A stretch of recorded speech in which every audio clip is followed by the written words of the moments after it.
जैसा कि हमने पिछले एपिसोड में देखा था, मिस्टर वांग नुआन के लिए जरूरी सामान खरीदना चाहते थे, पर पैसा कमाने के लिए उनको काम करना होगा। लेकिन उनके दिमाग में आइडिया नहीं आ रहे थे, जिसकी वजह से वो काफी परेशान हो जाते हैं। जो देखकर वांगलिंग उनकी मदद करने के लिए फ्रोगी को ही बस में बदल देता है और उनकी गाइड होगी सुनरोंग पर उन पर स्प्रिट एम्परर के चेलों द्वारा नजर रखी जा रही थी, क्योंकि उनको लगता है कि मिस्टर वांग ही वो पर्सन है जिन्होंने फॉरबिडन केव को डिस्ट्रॉय कर दिया था। दूसरी तरफ उनका स्ट्रेस कम करने के लिए फ्रोगी उनको गुहो हाव के मैंसन में ले आता है, जहाँ पर उसने अपने बीस्ट का इस्तेमाल करते हुए मिस्टर वांग को करंट के झटके देना शुरू कर दिए थे। इससे उनका ब्लड सर्कुलेशन इनहेंस हो जाएगा। इसके बाद उनका अगला स्पोर्ट चैन फैमिली थी, जहाँ पर उन्होंने समझा कि आखिर फैमिली होती क्या है, साथ ही साथ इससे उनका माइंड शार्प हो जाएगा। उनका आखिरी स्टेशन था सुनरोंग की फैमिली का मार्केट, जहाँ पर जिंगीके को अपनी मयान मिल चुकी थी, पर इसको हासिल करने में वांगलिंग को थोड़ी परेशानी हुई। यहाँ तक कि जिंगीके का कंप्लीट फॉर्म होने की वजह से अब उसका नाम है जिंगबाई, और इस आखिरी स्पोर्ट में उनको यह समझ में आया कि भाई बहनों को मिलजुल कर रहना चाहिए। साथ ही फैमिली क्या है, फैमिली एक दूसरे का साथ देती है, एक दूसरे को प्रोटेक्ट करती है, भले ही झगड़े हो, जब तक आप हेल्दी तरीके से बात करते हो। फैमिली हमेशा आपका सबसे बड़ा और सबसे सेफ ठिकाना रहेगी। अब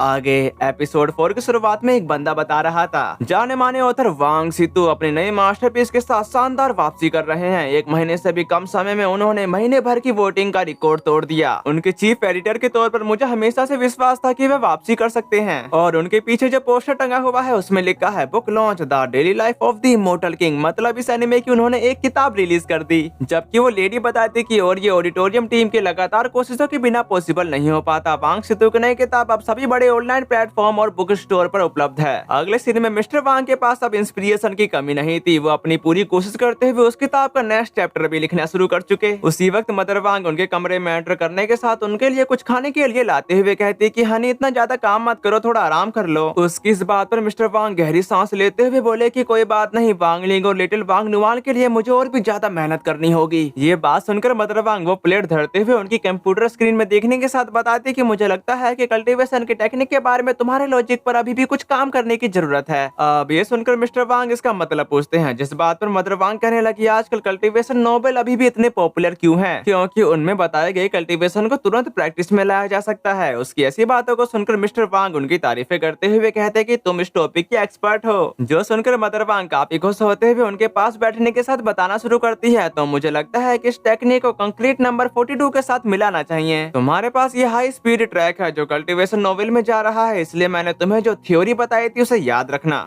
जब मैं बच्ची थी तो मैं पूरा yellow dragon river function Bluetooth पहन लेती थी। दूसरी तरफ वांगलिंग और फ्रोगी उन दोनों को एक साथ देखकर काफी खुश थे। उनकी बातों को सुनने के बाद फ्रोगी कहता है कि मुझे यह पूरी तरह से समझ में नहीं आया, लेकिन यह काफी प्रोफेशनल लग रहा था। जो सुनकर वांगलिंग अपने स्नैक्स में से थोड़ा फ्रोगी को खिलाते हुए बताता है, मैंने सुना है कि मेरी माँ पहले राइटर थी, लेकिन उन्होंने बहुत पहले ही लिखना छोड़ दिया। अब ये सुनकर फ्रोगी काफी ज्यादा हैरान होते हुए कहता है कि हमारे बीच कोई मास्टर मौजूद है। इसके बाद यहाँ से लॉर्ड स्पिरिट एम्परर की तरफ आ गया था, जहाँ पर वो उसी किताब को पढ़ रहा था। उस किताब को अच्छे से पढ़ने के बाद स्पिरिट एम्परर बताता कि ये किताब इनक्रेडिबल रूप से इन्फॉर्मेटिव है। इसमें बताए गए techniques mistake x mistake mother के खास स्टाइल को दिखाती है। दूसरी तरफ हम उसी क्रिएचर को देखते हैं जो उस बंदे के साथ सीधे लॉर्ड स्पिरिट एम्परर की तरफ ही आ रहा था। तभी उसका चेला लॉर्ड स्पिरिट एम्परर के पास पहुंचने के साथ बताता है, मास्टर वो ये रहा। ये बात सुनकर स्पिरिट एम्परर उस किताब को उठाते हुए इवल की तरह बताना शुरू करता है, मैंने हाल ही में इस नोवेल को पढ़ा और मुझे लगता है कि ऑथर का relation legendary cultivation mistake x spirit mother से हो सकता है। ये बात सुनकर इवल आई मुस्कुराते हुए बताता है, उस किताब के ऑथर को मैं पहचानता हूँ। अब ये सुनकर स्पिरिट एम्परर इवल की तरह हंसते हुए कह रहा था, मैंने नाइट स्कल असेसमेंट कल्टीवेटर के सीक्रेट ट्रेजर को खोलने के लिए 100 साल की प्लानिंग लेकर आया हूँ। ऐसे बच्चों को इकट्ठा करना जिनके पास प्योर स्पिरिचुअल रूट है, उन सबको इस अंडे में डालना ही मेरा मिशन है। इस पे इवल आई बताता कि वहाँ पर लगभग काफी सारे बेहतरीन लेजेंडरी टेक्निक्स हिडन है। उसकी ऐसी बातों को सुनकर स्पिरिट एम्परर कह रहा था, अभी के लिए हमने 5 एलिमेंट की स्पिरिचुअल एनर्जी इकट्ठा करने का काम रोक दिया है, लेकिन अब ऐसा लग रहा है कि दूसरा रास्ता भी है। जो सुनने के बाद इवल आई का कहना है, तुम्हारा मतलब मिस्टिक एक्स स्पिरिट मदर से है? इस पे स्पिरिट एम्परर बोला कि इतना ही नहीं, एक ऐसी बच्ची भी है जिसके पास एक्स्ट्रा ऑर्डिनरी स्पिरिचुअल एनर्जी है। ये बात सुनकर इवल आई कहता है कि इस किताब का ऑथर और वह बच्ची जिसे तुम चाहते हो, और वह बिना एक्सप्रेशन लेस वाला कल्टीवेटर जिसे मैं मारना चाहता हूँ। लगता है ये सब एक साथ रह रहे हैं। जिसके बाद वो अपने अंदर से एक स्क्रोल बाहर निकालते हुए उसको पकड़ा देता है, जिसको वो खोलकर देखता है, जिसमें एक मैप था। अब ये देखने के बाद स्पिरिट एम्परर कहता है कि मुझे अब समझ में आया कि लॉर्ड फाई ने तुम्हारी सिफारिश क्यों की थी। तभी इवल आई सवाल करता, बताओ तुमको और क्या जानने की जरूरत है? जिस सवाल का जवाब देते हुए स्पिरिट एम्परर पूछने लगा, मुझे 60वे हाई के बारे में सब कुछ बताओ जो तुम जानते हो। दूसरी तरफ ईवल आई थोड़ा घबराते हुए कहा, तुम क्या करने की प्लानिंग बना रहे हो? जिस बात का जवाब देते हुए वो बताने लगा, मछली की आंखों में मोती बताकर बेचना यह ध्यान भटकाने की एक चाल है। तभी यहाँ सीन शिफ्ट होकर टीचर रूम की तरफ आ गया था, जहाँ पर वान जुकांग और पान शेकोंग वही किताब पढ़ रहे थे। पढ़ने के दौरान वो दोनों एकदम से कहते हैं, शानदार, ये काफी बढ़िया तरीके से लिखा गया है। साथ ही साथ वांग जुकांग बताते हैं कि फेमस ऑथर वांग सीतू की नई किताब काफी इंटरेस्टिंग है। उनके लिखने के स्टाइल में कुछ ऐसा है जो मुझे लगता है कि मैंने पहले भी देखा है। तभी पान शेकोंग सवाल करती है, क्या तुमने इसे देखा है? इस बात पर वांग जुकांग कहता है कि उनकी किताब में कल्टीवेशन टेक्निक्स मेरे मास्टर से काफी मिलती जुलती है। ये बात सुनकर पान शेकोंग कहने लगी, क्या ये legendary cultivator mistake x spirit mother हो सकती है? जिस बात का जवाब देते हुए वांग जुकांग बताना शुरू करते हैं, उस समय मैं बस अपने मास्टर द्वारा दी गई मिस्टिक एक्स डिवाइन टेक्निक की प्रैक्टिस कर रहा था और मैं बहुत कम समय में फ्री मॉडल लेवल पर पहुंच गया। अब ये सुनकर पान समझ जाती है कि ये उससे मिल चुका है। तभी वान जुकांग बोलते कि नहीं, यह तो बस मनगढ़ंत बात थी। ये सुनते ही उनके होश उड़ चुके थे, जबकि वान जुकांग बताते कि असल में मुझे यह कल्टीवेशन टेक्निक सड़क के किनारे पर मिली। उसमें लिखा था कि जब तुम इसे पूरी तरह से सीख लोगे तो तुम अपने आप ही उस सेक्ट में शामिल हो जाओगे। उसकी ऐसी बातों को सुनकर पान जेलस होते हुए कहती है कि क्या मजाक है, यह तुमको सड़क के किनारे पर मिला? मुझे तो ऐसी चीजें कभी क्यों नहीं मिलती। इस पे वो हंसते हुए बताता है, हर कल्टीवेशन के अपने यूनिक एक्सपीरियंस होते हैं। वो बात सुनकर मिस पान कहे कि लेजेंड ने कहा कि उसने कुछ बहुत ही एडवांस कल्टीवेशन की टेक्निक इजाद की, क्या ये सच है? उसकी इस बात पर वांग जुकांग बता दे कि खैर हो सकता है कि अगर मुझे मौका मिला तो मैं अपने मास्टर को खुद जाकर रिस्पेक्ट देना चाहूंगा, पर वो काफी समय से लापता है। तभी यहाँ से शिफ्ट होकर एलिट क्लास की तरफ आ गया था, जहाँ पर उनके टीचर सब स्टूडेंट को बता रहे होते हैं, आज के आखिरी लेसन में मैं तुमको एक legendary cultivator mistake x spirit mother से मिलवाऊंगा। अब ये सुनकर वहाँ के सारे डिसाइपल बातें करने लगे थे, मिस्टिक एक्स स्पिरिट मदर, ये कौन है? अरे वो कौन, मैंने उसका नाम कभी नहीं सुना। उनके शोर शराबे को सुनकर वान जुकांग उन्हें साइलेंस रहने को कहकर एक चौक का इस्तेमाल करते हुए बताते हैं, मिस्टिक एक्स स्पिरिट मदर एक जीनियस थी जिन्होंने कल्टीवेशन टेक्निक को इजाद किया। इमोर्टल आर्ट के बिहाफ पर उन्होंने मिस्टिक एक्स डिवाइन टेक्निक बनाई। तभी सुनरोंग सवाल करती है, sir mistake X divine technique क्या है? जिस बात पर वान जुकांग बताना शुरू करते हैं, मिस्टिक का मतलब है मिस्टीरियस। जैसा कि नाम से पता चलता है कि यह एक मिस्टीरियस टेक्निक है जो सीक्रेट आर्ट पर फोकस करती है। तुम सब लकी हो कि तुमको मिस्टिक एक्स डिवाइन टेक्निक सीखने को मिल रही है, क्योंकि मैं ही इसका एकमात्र इनहेरिटर हूँ। फिर वो अपनी पावर को एक्टिवेट कर चुके, जो देखकर उन सबके होश उड़ जाते हैं। दूसरी तरफ वान जुकांग अपनी चौक को उछालने के बाद फ्लेक्स मारते हुए हवा में ला चुके। उनकी ऐसी पावर को देखकर वो लोग काफी ज्यादा हैरान हो गए थे, जबकि वान जुकांग उस चौक का इस्तेमाल करते हुए कुछ ड्रॉ करने लगते हैं। साथ ही वो बोले, mistake X divine technique X manifestation, जो कहते हैं इन्होंने एक वेपन तैयार कर लिया था। फिर वो उस वेपन का इस्तेमाल करते हुए अपने टेबल के 2 टुकड़े कर लेते हैं। ये सब देखने के बाद वहाँ के स्टूडेंट काफी हैरान हो चुके थे। तभी चेंचाओ कहा, तो यह बस एक्स मैनिफेस्टेशन है, जबकि गुहुहाओ को लग रहा था कि ये वेपन ज्यादा पावरफुल नहीं होगा। ये बात सुनकर सुनरोंग बोल पड़ी, मैं सोच रही हूँ क्या इस तरह की टेक्निक सच में जानलेवा हो सकती है। साथ ही साथ वहाँ पर एक स्टूडेंट भी बताता है, अब मुझे इसे पढ़ने का मन नहीं कर रहा। उन सबकी ऐसी बातों को सुनकर टीचर कह रहे थे, x manifestation mistake X divine technique के पहले की फाउंडेशन है। तुम सभी को ग्रेजुएट से पहले इसमें महारत हासिल करनी होगी, तभी तुम्हारी स्पिरिचुअल एनर्जी लेवल के बिहार पर मिस्टिक एक्स डिवाइन टेक्निक का तुम्हारा मैनिफेस्टेशन अलग होगा। सामने की तरफ वांग लिंग उनकी बात पर बिल्कुल भी ध्यान नहीं दे रहा था। फिर हम शाम का सीन देखते हैं, जहाँ पर वो दोनों प्रैक्टिस करने के बाद घर की तरफ जा रहे होते हैं। रास्ते में सुनरोंग सवाल करती है, मिस्टिक एक्स डिवाइन टेक्निक आखिर इतनी मुश्किल नहीं है ना? उसी वक्त उनके पीछे से एक बंदा उनके सामने से निकल गया। इसी वजह से वांग लिंग को कुछ अजीब सा एहसास होता है। साथ ही साथ जिंगबाई बाहर की तरफ आते हुए कहा, सोड मास्टर, उस बंदे से जाना पहचाना ओरा निकल रहा है। जो सुनकर वांग लिंग उसको बताता है कि सब ठीक है, देखते हैं कि वो क्या कर रहा है। दूसरी तरफ गुहा और चैन चाओ की हालत कुछ ज्यादा ही खराब हो चुकी थी, जबकि चैन चाओ लड़खड़ाते हुए बोल रहा था, अफसोस 7 बज चुके हैं और हमने इतने समय में कुछ भी नहीं सीखा। उसकी इस बात का जवाब देते हुए गुहा बोला कि तुमने ठीक कहा, 2 घंटे पढ़ाई करना 7200 सेकंड बर्बाद करने जैसा है। दूसरी तरफ उन पर किसी ने हमला कर दिया था, जिसका पता चलते ही वांग लिंग तुरंत उस अटैक को डॉज कर लेता है। पर सुनरोंग अपने ही ख्यालातों में खोई हुई थी, इसलिए वो उसे काफी अलग तरीके से बचाता है, जो दिखने में काफी रोमांटिक था। साथ ही साथ वो हमला उन दोनों चोमों के काफी करीब आकर रुक जाता है। पर अभी तो ये शुरुआत थी, जिसके बाद उन फैदर में से कांटेदार टेंटेकल्स निकलते हुए उन दोनों को एक साथ जकड़ लेते हैं। जो देखकर सुनरोंग mystic X divine technique X manifestation को एक्टिवेट कर चुके। फिर वो उस वेपन का इस्तेमाल करते हुए एक ही स्लैश में उन टेंटेकल्स को काट देती है, पर बाकी टेंटिकल को वो खुद डिस्ट्रॉय करने के साथ सुनरोंग की तरफ आ जाते हैं। यहाँ तक कि वो दोनों उसकी वेपन को देखकर हैरान हो चुके थे। जबकि चैनचाओ बताता है, सुनरोंग ने सिर्फ एक मिस्टिक लेसन टेक्निक के बाद इसे कैसे मास्टर कर लिया। अपनी तारीफें सुनकर सुनरोंग काफी खुश हो जाती है। तभी वो दोनों भी उस टेक्निक को एक्टिवेट करते हुए कहते हैं कि बिल्कुल नहीं, हम पीछे नहीं रह सकते। Mistake X divine technique X manifestation mission, जो कहने के बाद उनके अंदर से काफी खतरनाक ऑरा अनलीश होने लगा था। इसी के साथ उनके हाथों में छोटे छोटे एक्स वेपन आ चुके थे। अब ये देखेकर सुनरोंग सोचने लगी, मेरा वेपन इतना बड़ा है पर इन दोनों का वेपन इतना छोटा क्यों है। दूसरी तरफ चैनचाओ शर्म से पानी पानी हो चुका था। दूसरी तरफ गुहुहाओ अपना सर खुजाते हुए कह रहा था, कितना बुरा हुआ, हम इसे कैसे करेंगे। उसी वक्त उनके पास काफी सारे फेदर आने लगे, जिसका एहसास वांगलिंग को भी हो चुका था। साथ ही साथ उनके चारों ओर फोग फैलने लगे, यहाँ तक कि वो फिर से कैद हो चुके। उसी वक्त सुनरोंग का कहना है, अगर सीनियर वांगलिंग मिस्टिक टेक्निक का इस्तेमाल करे तो क्या होगा। तभी अचानक से सुनरोंग पर हमला आने लगा था, जिसको वांगलिंग वक्त रहते ही पकड़ लेता है। पर बार बार अपनी बंदी पर अटैक होता देखकर वांगलिंग को काफी ज्यादा गुस्सा आने लगा था। फिर वो उसके फेदर को उसी बंदे की तरफ थ्रो कर देता है, जिसकी वजह से वो अपने ही अटैक में झगड़ा गया। जो देखेगा सुनरोंग बताना शुरू करती है, जैसा मैंने सोचा था, मिस्टिक एक्स डिवाइन टेक्निक का इस्तेमाल किए बिना भी इसे रोकने वाले टेक्निक से सीनियर वांग फिर भी उन्हें हरा सकते हैं। जबकि वांगलिंग उस बंदे के काफी करीब चला गया था। तभी यासिन स्कूल की तरफ आ जाता है, जहाँ पर एक कमरे के अंदर से किसी के चिल्लाने की आवाज आने लगी थी। उसी वक्त दरवाजा तोड़ते हुए स्पिरिट एम्परर के दो चेले काफी बुरी हालत में बाहर की तरफ पटक दिए जाते हैं। उसी वक्त वो बंदा बताता कि मिस्टिक एक्स डिवाइन टेक्निक को तुमने इससे भी मास्टर कर लिया है। जो कहते ही वो बेहोश हो गया। दूसरी तरफ वान जुकांग उस कमरे से बाहर की तरफ आते हुए बोले कि तो तुम मिस्टिक एक्स डिवाइन टेक्निक के लिए यहाँ पर आए हो। पता नहीं किस जासूस ने यह इन्फॉर्मेशन ली कि जब सेक्ट मास्टर सेक्लूजन कल्टीवेशन में है तब हमला कर रहे हो, और वे हमारे 60वें हाई के बारे में सब कुछ जानते हैं। बाहर की तरफ डिसाइपल उन बदमाशों का सामना कर रहे थे, पर उनकी तादाद ज्यादा होने की वजह से उन लोगों को उनका सामना करने में काफी परेशानी हो रही थी। तभी उनमें से एक लड़की पूछती कि हमें क्या करना चाहिए, ये लोग काफी खतरनाक है, हम उन्हें नहीं रोक सकते। उसके ऐसा कहते ही उन मुस्टंडों ने सब स्टूडेंट को हरा दिया था, यहाँ तक कि वो डर के मारे कांप रहे होते हैं। जबकि वो बंदा उस मोटे को उठाते हुए कहता है, तुम फाउंडेशन एस्टेब्लिश के कमीने, अगर तुम्हें अपनी जान प्यारी है तो जरा भी हिलना मत। अपने दोस्त की ऐसी हालत को देखकर वो घबराने लगा था। जबकि वो बंदा कुक्सुआन के मुंह में अपना पैर रखते हुए बताता है, ऐसा लगता है कि रेगुलर क्लास के स्टूडेंट को संभालना काफी आसान है। उसकी ऐसी बातों को सुनकर कुक्सुआन उस बंदे का पैर हटाते हुए अपना खून साफ करने के साथ कहता है कि इतनी मजेदार बात है, असली ओथर होने के नाते इतने सालों से मुझे बलि का बकरा बनाया जा रहा था, क्या तुम्हें सच में लगा कि मैं यह सब चुपचाप सह लूंगा। फिर वो अपनी पावर को अनलीश करने लगा। जो देखकर उनका साथी बताता है, मुझे नहीं पता क्यों, लेकिन अचानक से यह इंसान मुझे खतरा लग रहा है। दूसरी तरफ कुक्सुआन अपने दोस्त से कहने लगा, अरे तुम वहाँ क्या कर रहे हो, इधर आओ, मेरे सिर के पीछे की लगी जिप को खोलने में मेरी मदद करो। तभी वो बंदा उसके पीछे की जिप को देखकर इसका रीजन पूछने लगा था। अब ये सुनकर वो उस पर गुस्सा करते हुए कहता है, समझाने का समय नहीं है, बस इसे खींचो। उसको भड़कता देखकर उसने उसकी जिप खोल दी थी। जो देखकर कुक्सुआन कह रहा था, ओथर की secret technique, devil muscle transformation technique. इसी के साथ उसके अंदर से चमकता धमकता आदमी बाहर की तरफ निकल आया। अब ये देखकर उसके साथी काफी हैरान हो जाते हैं। जबकि कुक्सुआन उन बंदों को अपनी बत्ती से दिखाता है। जो देखकर उन सबको उस पर काफी ज्यादा गुस्सा आ रहा था। तभी उनका लीडर अपने साथियों से कहता है कि सब लोग मिलकर हमला करो, इससे वह जरूर काबू में आ जाएगा। अपने लीडर की बात सुनते ही उन सब ने एक साथ उस पर हमला करना शुरू कर दिया। उस अटैक को देखने के बावजूद भी कुक्सुआन उनके अटैक को डोच नहीं करता और वो हमले सीधे जाकर उसको हिट होने लगे, जिसकी वजह से वो जोर जोर से चिल्ला रहा था। साथ ही साथ अब वो पूरी तरह से उनके चंगुल में आ जाता है। ये देखकर वो बंदा निराश होते हुए कहा, मुझे लगा कि इस सीजन में उसका अल्टीमेट इवोल्यूशन हुआ है, पर ये तो गोबर का गोबर ही रहा, अब हमारा कुछ भी नहीं हो सकता। जो कहते ही वो बेहोश हो जाता है। उसी वक्त कोई अचानक से उन पर कई सारे स्लैश अटैक रिलीज कर चुका, जिसकी वजह से वो लोग उनके चंगुल से आजाद हो गए थे। यहाँ तक कि उस बंदे को उनके अटैक को डोज करने में काफी ज्यादा मुश्किल हुई। दूसरी तरफ एक शानदार एंट्री के साथ वांग जुकांग काफी गुस्से के साथ आगे बढ़ते हुए कह रहे थे, तुम्हारी हिम्मत तो देखो, लेकिन मेरे 60वीं हाई को कम समझकर तुमने बहुत बड़ी गलती कर दी। लड़कों लड़कियों उनसे डरो मत, मैंने आज जो तुम्हें मिस्टिक एक्स डिवाइन टेक्निक सिखाई है उनका इस्तेमाल करो और उन सबको चीर दो। अपने सर की ऐसी बातों को सुनकर वो सब जोश से भर गए थे। फिर वो मिस्टिक एक्स डिवाइन टेक्निक को एक्टिवेट कर लिए थे। जो देखकर उन बदमाशों की टोली ने अपने अपने वेपन बाहर की तरफ निकाल चुके। दूसरी तरफ वो सब अपने एक्स के साथ तैयार खड़े थे।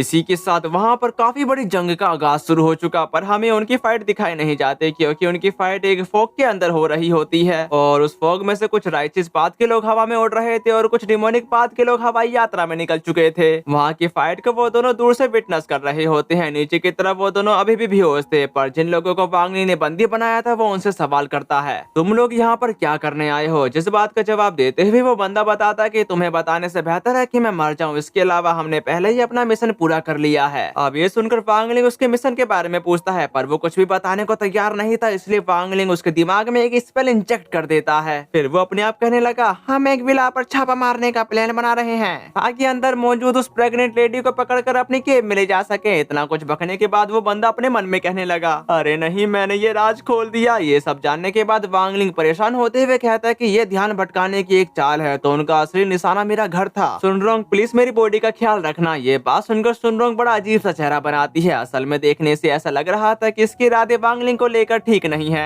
जबकि वांग लिंग ग्रेट सप्रेशन स्पेल का इस्तेमाल करते हुए अपनी बॉडी के अंदर से अपनी सोल को बाहर की तरफ निकाल चुका, फिर वो निकल जाता है अपने घर की ओर। दूसरी तरफ सुनरोंग उसकी बॉडी का ध्यान रखने लगती है। उसके घर की तरफ मदर वांग अपने बच्चे के कपड़े को देखकर कह रही थी, अरे वाह, हमारी वांग नुमान ये ड्रेस पहनेगी तो काफी प्यारी लगेगी। क्या तुम्हें यह पसंद है नुमान? बाद में तुम्हें अपने भाई के साथ अच्छे से रहना है। उनके ऐसा कहते ही वहाँ की लाइट तुरंत चली जाती है, जो देखकर वो काफी ज्यादा घबरा चुकी थी। तभी उनको सामने की तरफ कुछ दिखाई देता है। ये कोई उनकी तरफ काफी तेजी से आ रहा है, जिसकी वजह से मदर वांग डर गई थी। दूसरी तरफ वो बंदा अपने होठ चलाते हुए बताता कि अब तुम हमारे साथ चलोगे क्योंकि हमें तुम्हारे पेट में पल रहा बच्चा चाहिए। उसकी ऐसी बातों को सुनकर मदर वांग कहने लगी, तुम लोग कौन हो और मैं तुम्हारे साथ नहीं जा रही हूँ। फिर वो अपना फोन उठाने जाने लगी ताकि वो पुलिस को कॉल कर सके, लेकिन उससे पहले ही वो बंदा अपने फेदर का इस्तेमाल करते हुए उनके फोन को दूर झटका दिया। साथ ही साथ वो उनकी खिड़की तोड़ते हुए बताता है, क्योंकि तुमने मना कर दिया है इसलिए मुझे तुम्हें मजबूरन ले जाना पड़ेगा। अगले सीन में हम वांग लिंग को देखते हैं, जो अपने घर के काफी करीब पहुंच चुका था, यहाँ तक कि वो वहाँ की ओरा को फील करते हुए कहता है, यह तो नुमान का ओरा है। जो कहते ही वो पहले से भी ज्यादा काफी तेजी से वहाँ की तरफ चला गया। दूसरी तरफ मदर वांग के पेट में से काफी खतरनाक ओरा बाहर की तरफ अनलीश होने लगा था। अब ये देखकर मदर वांग हैरान होते हुए कही कि नुमान इतनी छोटी है तो ऐसा कैसे कर सकती है। यहाँ तक कि वांग नुमान का ओरा छत को चीरते हुए बाहर की तरफ जाने लगा। यह प्रेशर उन बदमाशों से परे था और वो खुद को बड़ी मुश्किल से वहाँ पर टिकाया हुआ था, लेकिन वो अपने साथियों को बताता है, यहाँ से भागो, यह हमारी एबिलिटी के परे है। अपने लीडर की बात सुनते ही वो सब वहाँ से भागने लगे। उसी वक्त वहाँ पर वांग लिंग भी पहुंच जाता है और वो नुमान से कहने लगा, चलो मिलकर इनको सबक सिखाते हैं। मिस्टिक्स डिवाइन टेक्निक का 10th लेवल हेवन मैनिफेस्टेशन। उसके ऐसा कहते ही वांग लिंग के पीछे एक सुसानो अपेयर हो जाता है। उसके समन होते ही वांग लिंग काफी गुस्से के साथ बताता कि मेरी माँ और बहन को हाथ लगाने की तुम्हारी हिम्मत कैसे हुई? क्या तुम्हें लगता है कि तुम बच जाओगे? फिर वो अपने सुसानो से पर्पल लाइटनिंग की बौछार कर देता है। अब अचानक हुए इस हमले की वजह से वो सब पैनिक करने लगे थे। तभी वो बंदा कहता है, तो यह है मिस्टिक एक्स डिवाइन टेक्निक की असली पावर। जिसके बाद वो सब जान से मारे गए। इस नजारे को वांग लिंग भी बड़ी खामोशी के साथ देख रहा था। साथ ही साथ चांद भी बाहर की तरफ निकल आया। दूसरी तरफ वांग लिंग अपनी माँ और बहन की हालत को देखता है, पर नीचे की तरफ मदर वांग अपना पेट चलाते हुए कह रही थी, हमारी नुमान कमाल की है, तुम इतनी छोटी हो फिर भी तुम्हें पता है कि मेरे को प्रोटेक्ट कैसे करना है। उसी वक्त वांग लिंग को वहाँ पर डिवाइन मिस्टिक टेक्निक का स्क्रोल दिखाई देता है। और इसी के साथ हमारा ये अमेजिंग सा एपिसोड यहीं पर खत्म होता है।